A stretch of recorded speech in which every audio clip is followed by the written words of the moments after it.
Any online video or popular history article on Michael Wittmann, a German Waffen SS tank commander during World War II, is full of comments singing his praises as a tank commander and calling him a hero. His supposed prowess on the battlefield, particularly at Villers-Bocage on June 13, 1944, is highlighted time and time again. Before we begin, leave a comment down below in why you believe Michael Wittmann is so popular today. This obsession with one tank commander is rather odd. Where does it come from? In his book on the Canadians in Normandy, Stopping the Panzers, Mark Milner notes there is a popular interest in things Nazi and Panzer. This explains the focus on Wittmann, as he was an ardent Nazi and a Panzer commander. It should be clear that heaping praise on members of the SS is a problematic thing to do. Yes, many of them accomplished interesting things on the battlefield, but the organization directly contributed to the Holocaust in more than one way. This fact alone is enough to disqualify them from receiving any sort of praise. This is in addition to other factors like their penchant for murdering POWs on the battlefields, yet they are routinely praised in online forums and beyond. Unfortunately, these comments are not the only praise Wittmann receives. Well-established English-speaking historians have done the same thing. One in particular seemed to have an intense admiration for Wittmann, Carlo D'Este. Carlo D'Este sang the German tanker's praises multiple times in his book, Decision in Normandy. I have the 1994 version, and all quotes come from it. I'll include the page numbers for the quotes in the description, so you can check them out for yourself if you wish. While introducing Wittmann and discussing his actions at Villers-Bocage on June 13, 1944, D'Este stated that he, Wittmann, achieved fame as a Panzer Ace and who, that day, would earn the plaudits of friend and foe as the most acclaimed tank commander in history. This last claim is difficult to prove, as most anything of anything is when such claims are made. And this clearly shows the bias that D'Este had for Wittmann. D'Este described Villers-Bocage as one of the most amazing engagements in the history of armored warfare. In my opinion, this claim is a major stretch, as it was not the only time Allied armor attacks were stopped in Normandy. What Wittmann did was not unique in Normandy, and certainly not in the history of armored warfare. Wittmann single-handedly charged a British column of tanks and half-tracks after their crews had dismounted and were awaiting orders. Wittmann was on the high ground and observed the British movements. Undoubtedly, this was a poor choice by the British to stop where they did, but it doesn't show any special military ability by Wittmann. This is a rather basic tactic that has been employed for millennium. Yes, Wittmann destroyed many British tanks and half-tracks in the initial run, but he later returned to Villers-Bocage and had his tank knocked out. In his conclusion about the fighting at Villers-Bocage, D'Este wrote, "Almost single-handedly, this one audacious and brilliant German tank commander had crushed the British advance around Villers-Bocage and forced the 7th Armored Division onto the defensive." While the substance of the conclusion is accurate, the words and tone are basically hero worship on the part of D'Este for Wittmann.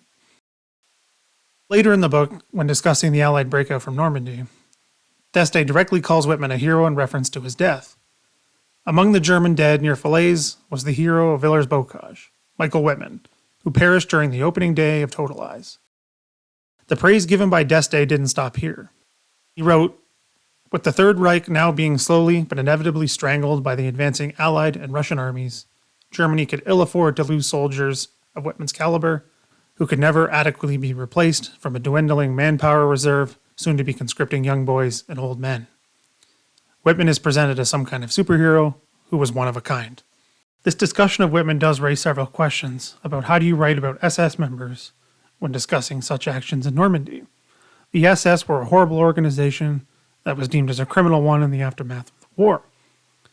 The amount of praise that's heaped on them is quite disturbing, but again, they still need to be written about. How do you go about doing such things? Terry Kopp, the Canadian military historian, has showed how to discuss Wittmann without devolving into hero worship while still acknowledging his battlefield actions. In his book, Fields of Fire, The Canadians in Normandy, Kopp wrote, SS Major Michael Wittmann, the scourge of 7th Armored Division of Villers-Bocage, led a small force past Santo, directly into the field of fire of a troop of Northamptonshire yeomanry, which included a carefully hidden Firefly. Within 7 minutes, Wittmann was dead, and 3 tanks were burning. The vaulted power of the Tiger was no proof against a 17-pounder at a range of less than 1,000 yards. With this passage, Terry Kopp showed us that you can discuss Wittmann's actions without using admiration and language that borders upon hero worship. Why did Carlo D'Este praise Wittmann the way he did in his book? There is little written or discussed about this element of D'Este's work. The majority of the attention focuses on the comments that D'Este made about Montgomery and his plans in Normandy overall. I believe this historiographical debate has distracted from the true issue with D'Este's work, his comments about the SS, and the praise heaped upon Michael Wittmann. Before anyone leaves a comment or comes after me, I am not saying that D'Este was any sort of direct supporter of the SS, a racist, or a Nazi in any way, shape, or form. What I am suggesting is a different type of problem. What I'm talking about is the views within the US Army in the Cold War and the development of doctrine related to the German military. It became so prevalent it was given a name, the Wehrmacht mystique. Could D'Este's praise from Wittmann just be another example of the admiration that many within the US Army of the Cold War had for the German Wehrmacht of World War II? D'Este served as a commissioned officer in the United States Army for a number of years and served in Vietnam. I raise this point to show that D'Este would have been exposed to the development of US Army doctrine, which involves lessons from World War II. The US Army itself admits the impact that the German tactics of the war had on the development of US doctrine into the Cold War. D'Este would not have been immune from learning such things, and possibly would have had a more positive reflection of Wittmann because of this. James Curry has written an interesting thesis on this topic. I've linked it down below so you can check it out for yourself. So again, I am not saying that D'Este is a supporter of the SS, the Nazis, or what they did during the Second World War. What I'm saying is there was a much larger impact on what the Germans did during the war in terms of tactics and doctrine on the US Army. I am also not claiming to be the one who has discovered this, as clearly others have done work on it. What I find is interesting is that none of this has been applied to D'Este as far as I can see. If you do know something that discusses this in connection to D'Este and his work, please let me know in a comment down below. Praise heaped on Michael Wittmann is undeserved. He took many risks in Normandy. One paid off, and the other one got him killed. At Villers-Bocage, he took a risk by charging at British tanks. He did the same during Operation Totalize and got killed. I'm not going to comment on who I believe struck the final blow on Wittmann, as I believe it doesn't matter who did it. All that mattered was there was one less enemy tank for the Allies to deal with.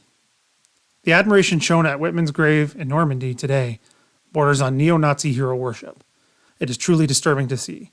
Given the recent rising power of hate groups, particularly white supremacists, we need to examine why Michael Wittmann and the SS more generally are presented the way they are in histories of World War II. This clearly still has an impact on our world today and needs to be better understood.